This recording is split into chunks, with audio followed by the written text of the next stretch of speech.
कृषी मंत्री माणिकराव कोकाटे यांच्या शिक्षे प्रकरणातील संदर्भातील बातमी आहे। विधिमंडळ कोकाटेंवर कारवाई करणार असल्याची माहिती सूत्रांकडून मिळते।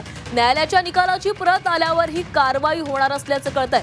कृषी मंत्री माणिकराव कोकाटे यांना नाशिक सत्र न्यायालयानं 2 वर्षांची शिक्षा सुनावली आहे। प्रत प्राप्त झाल्यावरच पुढील कारवाईची दिशा स्पष्ट होणार आहे आणि यापूर्वीही आमदार सुनील केदार यांच्या शिक्षेची प्रत आल्यावर विधिमंडळाकडून अपात्रतेची कारवाई करण्यात आलेली होती। या संदर्भातील अधिकची माहिती घेऊयात आमचे प्रतिनिधी ओम देशमुख आपल्यासोबत जोडले गेले आहेत। ओम, आता कोकाटेंवर विधिमंडळाकडून देखील कारवाई होणार असल्याची माहिती सूत्रांकडून मिळते, काय अधिकची माहिती आहे?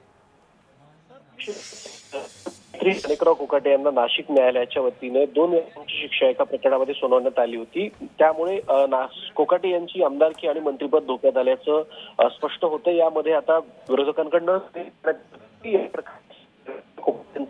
आमदारकी आणि मंत्रिपद रद्द करावं त्याबाबत विधिमंडळानं कारवाई करावी, परंतु विधिमंडळाची अशी भूमिका असल्याचं कळतंय की जोपर्यंत निकालाची प्रत त्यापर्यंत पोहोचत नाही तोपर्यंत कुठलीही कारवाई होणार नाही। 2 वर्षांच्या वर जर कोणाला शिक्षा झाली तर त्या आमदाराची आमदारकी रद्द होते। यापूर्वी सुद्धा सुनील केदार यांच्या संदर्भात अशा प्रकारची कारवाई करण्यात आली होती, मात्र जोपर्यंत प्रत हातात येत नाही तोपर्यंत कुठलीही कारवाई होणार नसल्याचं विधिमंडळ सूत्रांकडून आपल्याला कळतंय।